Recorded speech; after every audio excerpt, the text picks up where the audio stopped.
우리는 산상수훈 말씀을 시작하면서 먼저 하나님 나라의 법 가운데 헌법에 해당하는 팔복을 보았습니다. 그리고 하나님 나라 법의 수신자인 하나님 나라 백성, 하나님의 자녀들인 소금과 빛을 보았습니다. 그리고 하나님 나라의 법, 하나님의 말씀이 이제 성도의 심령에 새겨져 우리 성도가 걸어다니는 예수의 히스토리임을 명심하라는 말씀까지 들었습니다. 그리고 이제 본격적으로 우리에게 담으시는 하나님 나라의 법, 그 법의 구체적인 내용이 시작됩니다. 산상수훈은 마태복음 7장까지인데요. 이제 오늘 본문부터 시작해서 마태복음 51절이죠. 5장 21절부터 5장 마지막 48절, 그러니까 5장에 있는 내용에서는 예수님이 특히 구약의 율법 중 6가지의 예를 드시면서 이 율법의 외적인 면이 아니라 율법에 포함된 정신, 율법의 진정한 의미, 핵심을 재정립하신 내용입니다. 그 6가지가 살인, 간음, 이혼, 맹세, 복수, 사랑입니다. 그래서 6가지에 관한 말씀의 이 앞부분 문장 구조가 그래서 비슷합니다. 옛사람에게 말한 바 너희가 들었으나 나는 너희에게 이르노니 라는 구조를 가지고 있습니다. 이제 5장 22절, 28절, 32절, 34절, 39절, 44절 이런 식으로 각그 6개 주제에서 반복됩니다. 그중 오늘은 이제 첫 번째 법입니다. 마태복음 5장 21절, 22절 옛사람에게 말한 바 살인하지 말라 했는데 이제 너희가 그렇게 들었으나 나는 너희에게 이르노니 라고 해서 그 형태로 이제 시작을 하는 것입니다. 여기서 살인하지 말라, 살인은 영어로 kill이 아니고 murder입니다. murder. 그래서 이제 국가가 살인자를 처형하거나 어떤 전투에서 죽이는 것과 같은 것은 kill이죠. 본문에서의 살인과는 이제 구별됩니다. 죄송합니다. 어쨌든 일반적으로 살인 살인은 사람의 죄 중에서 가장 큰 범죄로 이제 생각합니다. 근데 한편 또 자기 자신과는 그다지 별 관계가 없다고도 생각을 합니다. 뭐 설마 자신이 살인을 저지를 정도로 나쁜 사람일 거라고는 이제 생각할 수 없기 때문이죠. 그래서 살인하지 말라는 하나님의 율법에 대해 사람들은 오히려 지키기 쉽고 또 자기와는 상관없다는 식으로 이 율법을 대합니다. 그런데 창조 이후에 사람 사이에 벌어진 최초의 범죄가 살인이었습니다. 그것도 남이 아닌 자신의 친동생을 살해합니다. 가인이 아벨을 죽인 사건이죠. 근데 그 사건에서 살인의 뿌리가 무엇인지를 하나님이 말씀하십니다. 창세기 4장 5절에서 7절까지 말씀인데 제가 그 5절, 6절만 한번 5절, 7절 한번 읽어드릴게요. 가인과 그의 제물은 받지 아니하시니 가인이 몹시 분하여 안색이 변하니 6절 여호와께서 가인에게 이르시되 내가 분하여 하면 어찌 됨이며 안색이 변하면 어찌 됨이냐 7절 내가 선을 행하면 어찌 낯을 들지 못하겠느냐 선을 행하지 아니하면 죄가 문에 엎드려 있느니라 죄가 너를 원하나 너는 죄를 다스릴지니라.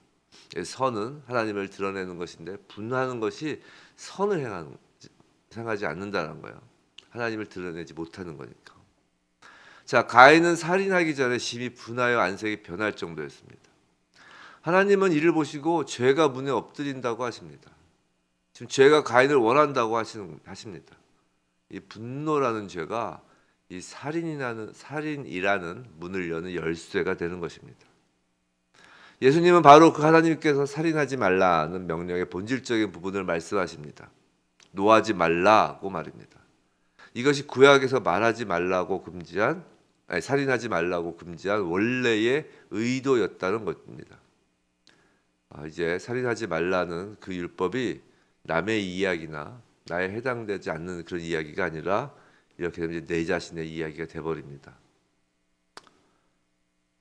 예수님은 본문에서 분노의 원인을 묻지 않으십니다. 그냥 단순히 노하지 말라는 것입니다. 억울한 일, 말도 안 되는 대우를 받았는지 여부 그런 것을 따지지 않으십니다. 원수를 갚는 것은 하나님께서 하십니다. 그냥 노하지 말라는 것입니다. 어렵죠. 결국 하나님께서 그 모든 원수를 감당하신다는 것에 대한 전적 신뢰가 없으면 이 분노를 우리가 참기가 어렵습니다. 노를 바라지 않기가 어렵습니다. 결국 노하지 말라도 믿음의 문제인 것입니다.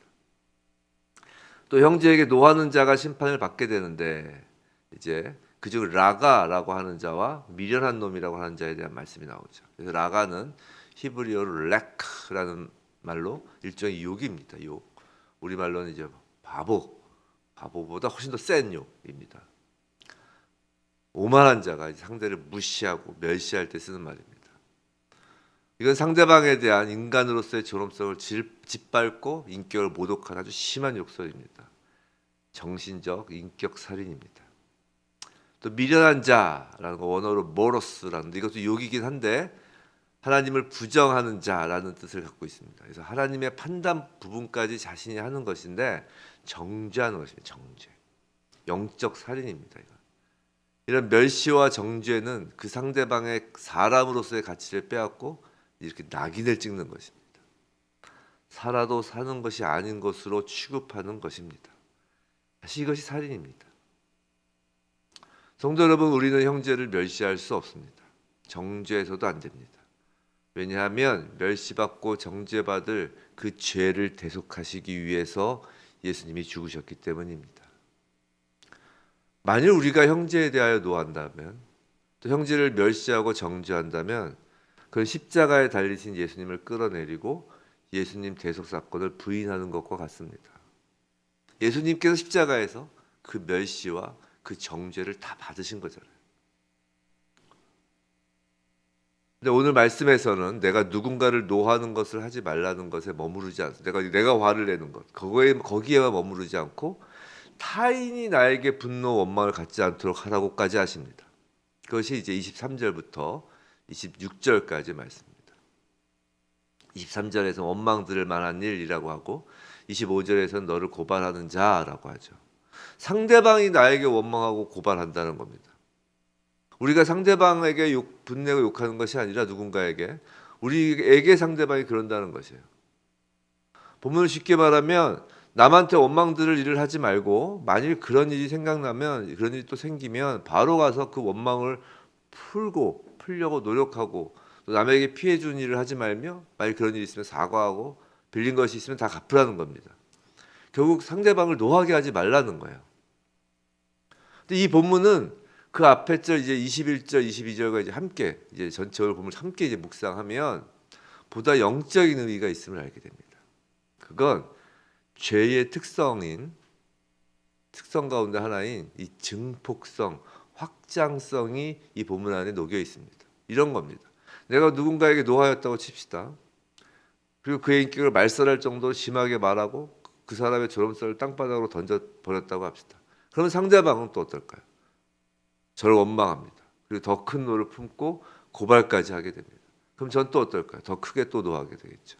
그럼 상대방도 또 더 크게 노하게 됩니다. 이게 죄라는 것이 서로 주고받으면서 점점 커지는 것입니다. 이것이 죄의 증폭성인데 특히 분노와 원망이 더욱 그렇습니다. 예수님은 그 분노의 사슬, 이 원망의 사슬, 이 고발의 사슬을 다른 사람이 아니라 저와 여러분, 예수 믿는 사람, 하나님 자녀가 먼저 끊어내라고 지금 말하시는 겁니다. 그 죄의 사슬 가운데 계속 있으면 하나님이 예배를 받지 않으신다는 것입니다. 우리가 예배를 드릴 수 없다면 그건 이미 영적으로 죽어가고 있는 것입니다. 우리가 살기 위해서라도 그 사슬을 끊어야 합니다. 산자만이 또 그걸 할 수 있습니다. 노하지 말고 원망을 풀라는 것은 결국 하나님이 우리를 산자답게 살게 하시려고 그렇게 하라는 것입니다. 하나님의 자녀를 사랑하셔서 주신 율법인 것입니다. 예수의 율법인 것입니다. 하나님 나라의 법은 하나님의 사랑입니다. 사랑하는 성도 여러분, 우선 가장 가까운 형제, 본문에서 형제라고 그러죠. 성경에서 기본적으로 형제라고 하면은 1차적으로 교회 성도를 의미합니다. 혈육의 성도, 그 형제가 아니라 본문에서 형제라고 합니다. 즉 교회 성도 사이에, 믿음의 형제자매 사이에 분노하지 말고 원망을 풀어라라는 거예요.